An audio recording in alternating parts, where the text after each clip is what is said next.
past seasons, parang we're really struggling. And now na na-overcome na namin yung mga yon, sana mas mapakita pa namin na nag-grow na kami from the past and mas naging palaban na kami. Hi, I'm Anya Calio. I'm the captain of the UPIS Girls Volleyball Team. Hi, I'm Nika and I'm the co-captain of the UPIS Girls Volleyball Team. Hi, I'm Coach Jarod. I'm the head coach of UPIS Girls Volleyball Team. Given na lumalabas na new team ito kasi from last year 14 players kami, half yung nawala. So 7 na lang yung naiiwan and currently nasa 20 players kami. So lahat yun, majority nga homegrown. So ang hirap dahil in a sense na dahil nga bagong system para sa kanila, no? And most of them talagang nag-start pa lang talaga sa sport. So medyo malayo yung kailangan na habulin namin in terms of skills. Ang nakakatuwa lang dito, ang bilis na mag-improve ang dali nila nakaka-adjust and nagtutulungan even yung mga dating players, given na konti lang sila, nadadala nila yung mga new players para maabot ko ano yung gustong mangyari ng team. Maraming seniors na graduate lang and ngayon, namamotivate din yung ibang teammates namin to step up and help everyone else. And I'm sure na may ipapakita po nila na, through our games this UAAP Season 18. We're all adjusting, especially to our new positions. Pero our coaches are helping us with the program and also yung seniors din namin nakatulong kasi yung culture na gusto namin i-instill is nagagawa namin. So because of that culture, kahit na-adjusting kami, we get to overcome it naman. Considered na sila as senior na kaagad. So kahit na anong level nila, current na level nila sa paglalaro, no? Since sila yung mas maraming experiences sa paglalaro at kung paano naman tumatakbo yung team, ganun yung ginawa namin. So tayo sa part na yon, nakita nila na malaki yung role nila.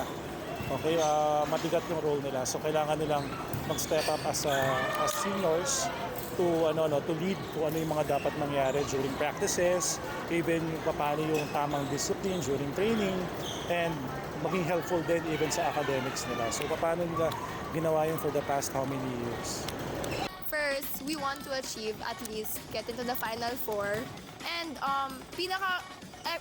every day, ang gusto talaga namin i-achieve is more room for improvements. Siyempre, kailangan namin yun every single day kasi every single day naman, kailangan mong mag-improve. Every single day naman is may potential ka pa para mas mag-improve pa.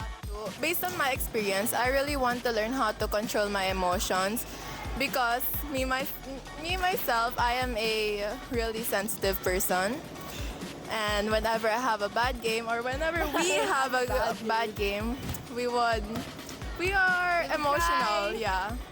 Then another one is how to handle pressure inside the court because as an athlete, I'm sure a lot of athletes have already experienced this. It's hard to handle your pressure, especially when everyone's watching, especially if you're playing in a major league like UAAP. Parati ko lang sinasabi rin sa players namin na importante yung confidence. So, meron na silang skills, na-showcase na nila yung mga talents nila even before sa mga ibang tournaments and alam nila kung ano yung kaya nilang i-achieve.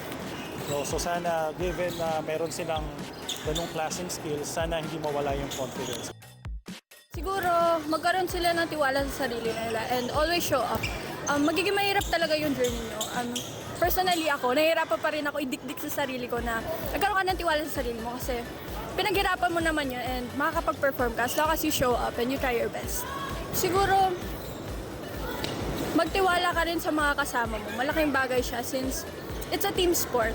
Siguro, kapag nagkaroon ka kasi ng connection or tiwala sa mga kasama mo, magiging madali sa'yo na, ay, meron akong backup ba? Ganon. So, mas magkakaroon ka ng kumpiyansa na mag-perform and kahit magkamali ka, alam mo merong baback up sa'yo. UP community na, hindi lang UPIS, no? So, UP community, if available kayo, no? Yung mga games lang naman namin, malapit lang dito. Okay, so meron kaming Sunday na games, no? Dito sa Ateneo.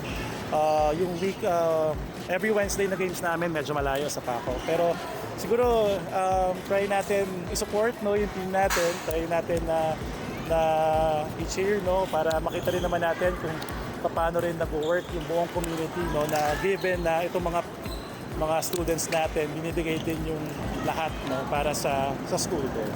Sa mga gustong manood, we're very happy to have all your support and sobrang thankful po kami na more and more na nakikilala na ang UPIS Girls Volleyball Team.